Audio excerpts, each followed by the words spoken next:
Jack never expected his second evolution would turn him into an evil dragon, or that he'd immediately face something far worse. It looked like a blob of slime, but he couldn't even view its stat panel, and just looking at it stung his eyes. Only when his appraisal skill forced its way to level 4 did he catch a glimpse, and that alone made him collapse in terror. Since evolving into a plague worm, Jack's stats had skyrocketed, and he unlocked several exclusive evil dragon skills. First was Dragon Scale Powder, which released a life-draining miasma when he spread his wings, potent enough to wipe out nations at max level. His breath attack was now toxic, inflicting multiple status ailments and a contagious plague that once drove humanity to extinction. Jack was speechless as these skills made him a natural enemy of mankind, so he decided to check his new titles instead. His old title, Little Hero, offered a slight damage boost based on faint courage and kindness, hinting at a future as a true hero. But his new title, Path of Evil, was the exact opposite, destining him for a life of slaughter and bloodshed. This title buffed his dark attacks, but made it nearly impossible to learn white magic and severely nerfed all healing effects. Jack realized he might have picked the wrong evolution path.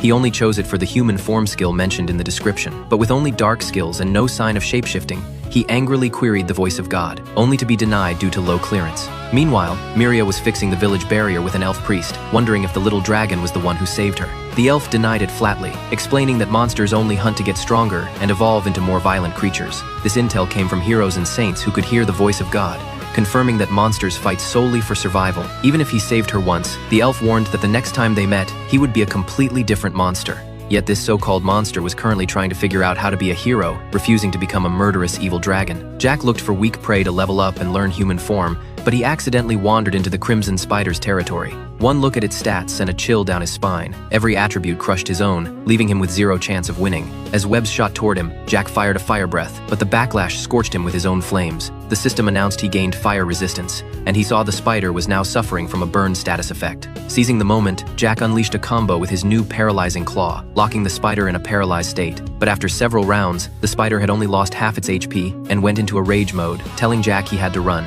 He used roll to put distance between them, but the spider recovered and chased him, so he tried to take flight. But with weak wings and a low flight level, he barely hopped before hitting the ground, forced to keep running. 10 minutes later, the Crimson Spider was still on his tail, though his roll skill leveled up to 3, boosting his speed. A cliff finally offered a chance. Jack used his rolling momentum to glide across the gap, barely making it to the other side. He sighed in relief, but when he looked back, the spider was gone, leaving only a web attached to the cliff edge. Realizing it could swing across, Jack kept rolling and fleeing, raising his skill to level 4. He crushed dozens of weak mobs along the way, hitting level 8, and feeling the power surge, he decided to turn and fight.